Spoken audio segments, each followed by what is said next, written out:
Thank you, Scott. And good morning, everyone. Today we're going to spend some time really just talking about generational differences. Believe it or not, many companies today have 5 generations within their workforce.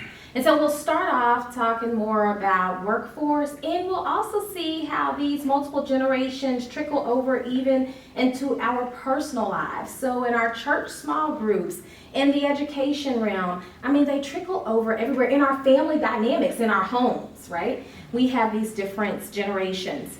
I want to start off by giving just a brief overview of the 5 generations that exist today.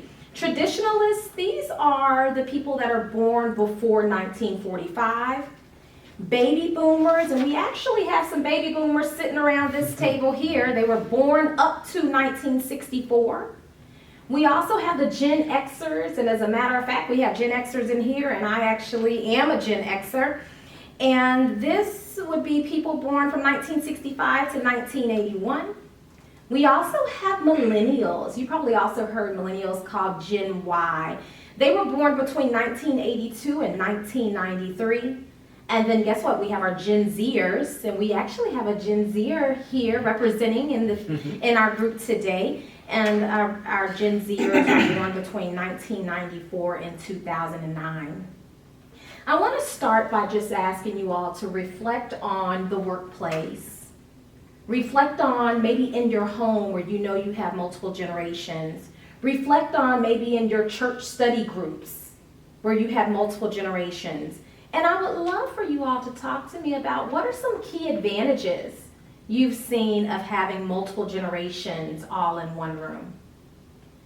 Well, starting with the workplace, I can see that the style of dress has drastically changed. From where some of the older generations may come to work.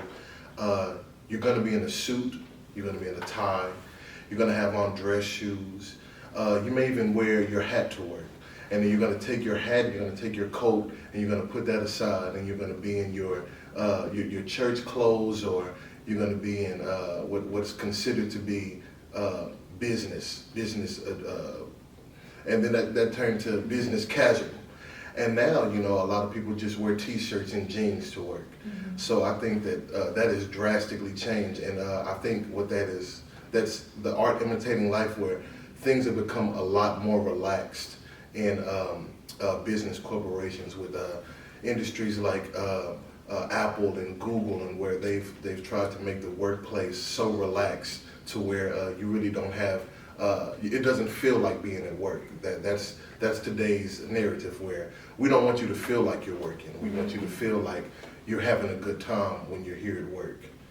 And what value does that bring? Well, for me, growing up in that, it's a lot more of a relaxed environment. Also, we're not working in the same industries those older generations may have been working in, where it was a lot of, what's the word I'm looking for, factories, or places where it's hard labor. Okay. A lot more jobs are progressive in today's society, where you're using a lot more of your mind than you are doing laborious things. So I think we've come a long way with the idea of, companies worried about the attitude of their employees versus, just a collective working hard. Okay. Brother Tony, I think he just called us dumb. Hey, you know what? As long as the dollar is green, that's all that matters, right? I don't care how I dress. Make sure the dollar is green and is in the bank on payday. But that's great, Brother Kandon. You are absolutely right that, you think about the industrial age and all of that, the technology now that we're in cutting edge technology. I work in a place where there's robots, so you don't even need people. Matter of fact, they tell you don't go in that area where those robots are because you get hurt. Yeah, what gen are they? So, definitely high tech, there are values to it, but one thing, you can't replace people. And a lot of things, that's when you have a principle, a work ethic, right? To me, it doesn't matter how I'm dressed. It's my work work ethics. Yeah. That's the value. That's where the core of my value is going to come out and going to stand out. You know, Yeah. so if I'm a person of integrity, I can be dressed in jeans or whatever, you know, but my value system will come out in my work ethics. That's how I see it. Yeah, thank you. I believe that's exactly what they're trying to do, is replace people. So you say you can't replace people, but that is literally the goal of companies, is to, how can we do that with the robot? Because I feel like the younger generations, they want less Human contact. and interaction with each other. Yeah, I agree with you. And I was just thinking back as you were saying that, Ebony, and did you know when I grew up early, to get on an airplane, people dressed up. Yeah. They put on suits and dresses, and it was a big deal. And in fact, even in football back in the day, the football coaches, the head coaches would have on suits or ties and stuff. They would dress. If you worked at these big companies, they demanded, IBM, Xerox, we had to wear ties. And IBM was more strict than that. You have to have a white shirt and blue tie. So I have to tell you, I struggle with it. Because I think I grew up that, you know, you present yourself in the manner in which you want to be seen. Yeah. And if I wanted to be seen as a professional, then I would dress up as a professional. And I struggled with that going through the transition. Because if somebody came in literally with earrings and tattoos and all kind of hair, blue colors going this way, I personally struggled with that. What about my hair today? I don't struggle. Your hair is beautiful. I'm giving you a hard time. I'm giving you a hard time. That's good. That's Really, good. really good. Yes. Well, I you know, to add to that, there's a joke that came to mind when Brother Kandon was talking about how they're trying to eliminate people, and it says the future of work will consist of a person and a dog. The person will be there to feed the dog, and the dog will be there to make sure the person doesn't mess with the machines. Because that's where we're going. We're literally, the machines are taking over. But I'm experiencing, as a Gen Z, the workforce is wisdom versus knowledge. And wisdom is the older generation, those who have been in the workforce for 20 plus years, like myself, that are now seeing the Gen Zs coming in and the millennials coming in, and they have the knowledge. They have the technical knowledge. They understand how the computers work, how the technology is doing the jobs better than once we did, but we have the experience. So it's a beautiful combination if the workforce allows it that way. It's just that there's a lot of workforce that they're either trying to push one or the other out, and they're unfortunately, a lot of times they're pitting them against each other, I've seen, because of the uniquenesses that we talked about in terms of dress code and all those things. Can I say one other thing? One of the things, adjustment, it was an adjustment for me. So I am a baby boomer, and when my boss was a millennial, right? It's just something, going through that transition, you think, well, how can this kid, you know, you could be my kid, and you telling me something to do. Now, they have the positional power, and sometimes just because my headset is wrong, as a baby boomer, I don't want to hear what my kid has to tell me, particularly if it's something I don't think is quite right, versus me saying, hey, this is my boss, things are changing, and I want to give it a shot without questioning necessarily what's going on. And certainly not being confrontational about it. Yeah. You know, I think questioning is, make sure you understand it is one thing, but I think being honest, you have a lot of us baby boomers that are resistant to give up power, and we see our bosses as being someone that inexperienced. Was 1978 or 1988, there was no jobs where you may have your superior be younger than you? Is that a newer concept? I think it's new. I think, to Ebony's point, the way she started out, this is probably the first time you have 4 or 5 generations in the workplace at the same time. You had 2 or 3, and remember, there are certain people that didn't work when I came up. You know, mothers didn't work, so it was a lot of things that's changed. Yeah. And back on that point, just a small point, that on the value system, because you brought that out, and that the value system has to be there. You can only get that from human beings. The computers and things like that, they will do things that are precise, but they break down. they break, and a human have to fix it. Yeah. Oh, no, I was gonna say, I think it's interesting. Just one thing about the workforce and younger generations is the length of time in a job. It's Right. easier for younger people to leave their jobs in That's like true. months Yeah. sometimes. Yeah. Just, talking to parents and grandparents, learning about how, if you got a job, you're thankful, you stick with it for, as long as you can retire. And it's interesting trying to see the dynamic of sticking with a job, continually working through it, kind of working through that seniority versus jumping from job to job, seeing what the passions are, and I can clearly see those differences there. Yeah, if you're just joining us, you're listening to Connecting with Christ, a conduit of Connect Unity Fellowship. We have with us, we just heard from one of our newest people here that's been joining us, Miss Michaela Dorrough, with her dad, Shawn Dorrough, Brother Tony Williams, and Brother Kandon Phillips. I'm Larry Thompson, and leading our discussion is our sister, Ebony Butler. A lot of great conversation, and as a matter of fact, I think this is time for us to really circle back to making sure we add value where it's due. When you think about the baby boomers and also Generation Xers, and I fall in Generation X, we typically are about structure. You mentioned work ethics, and that is something that all organization, business owners, leaders need to recognize, that baby boomers and Gen Xers bring structure. They understand the vision, they understand the mission, they bring hard work ethics. They're very collaborative. They love people. They focus on loyalty, they focus, to your point, and they also focus on rich experiences. And all of those bring great value to an organization.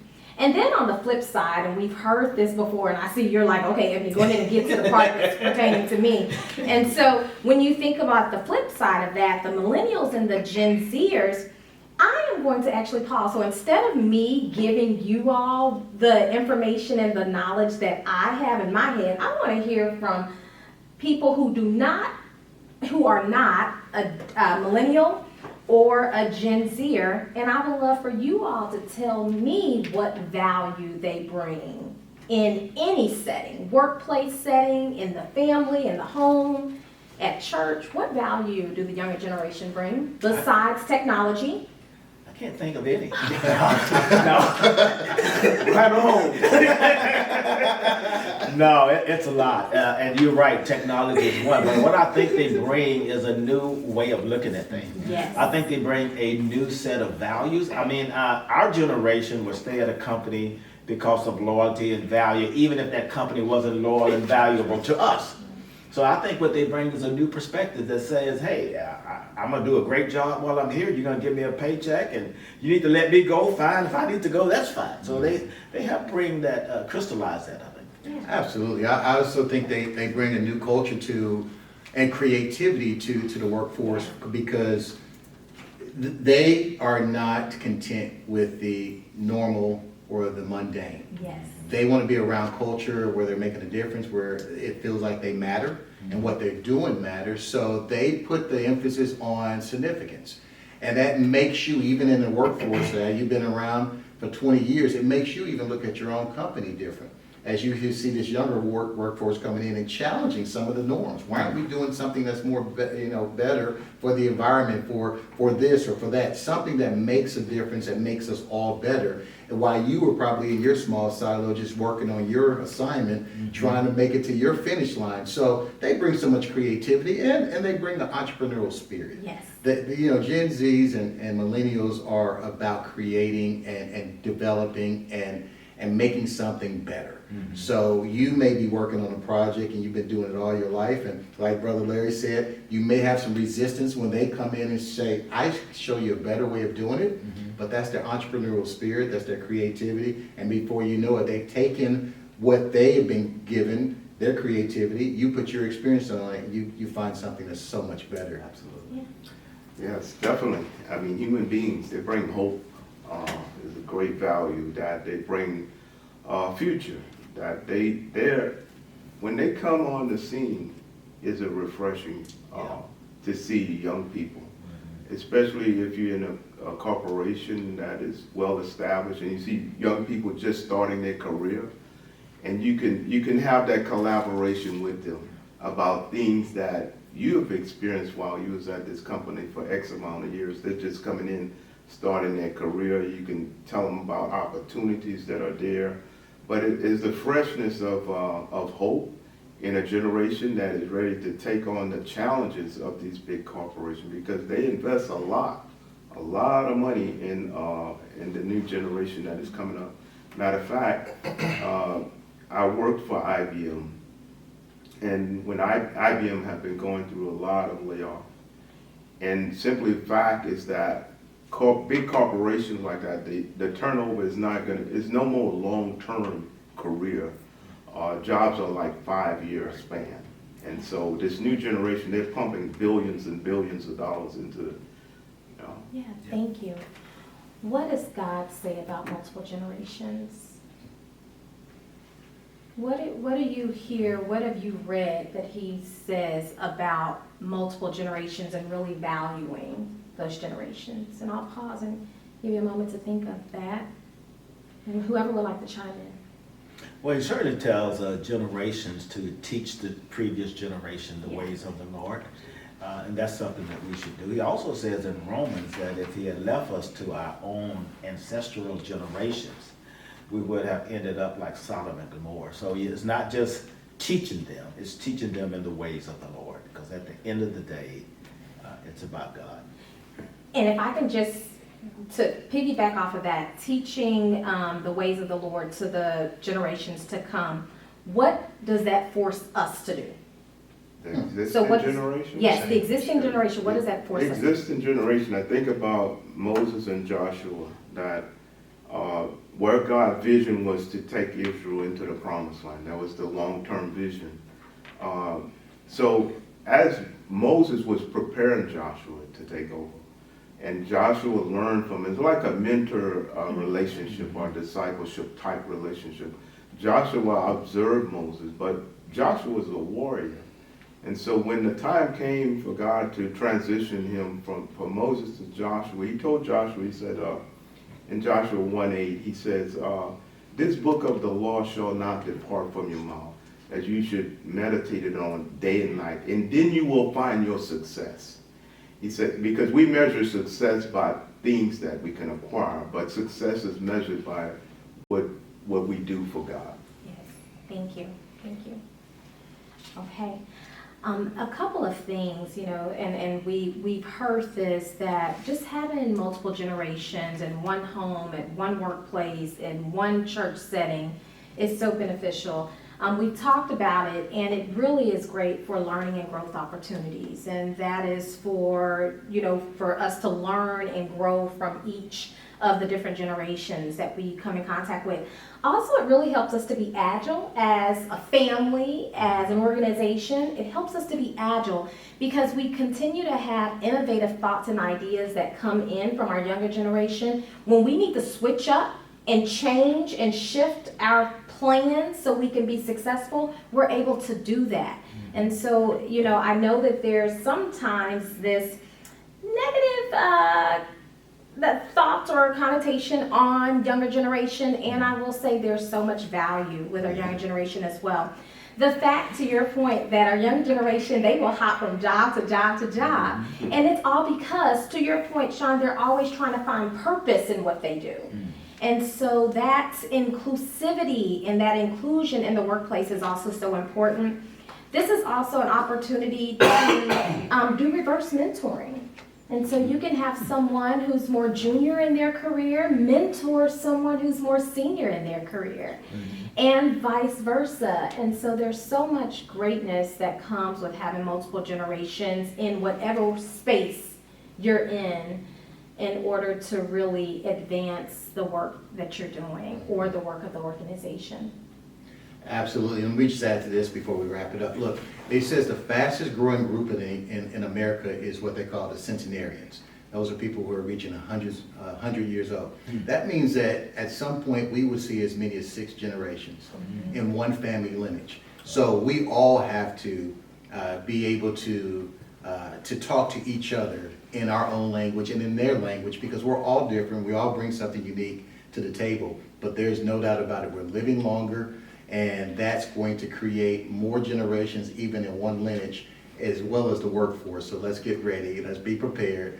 And even if we're different, some of us have more hair than others, some of us wear clothes different than the others, we're all God's children, even if we don't speak the same language. Let's give a round of applause to them older generations. They've been waiting for us young people in the workforce. Thank you. Yeah, thank you.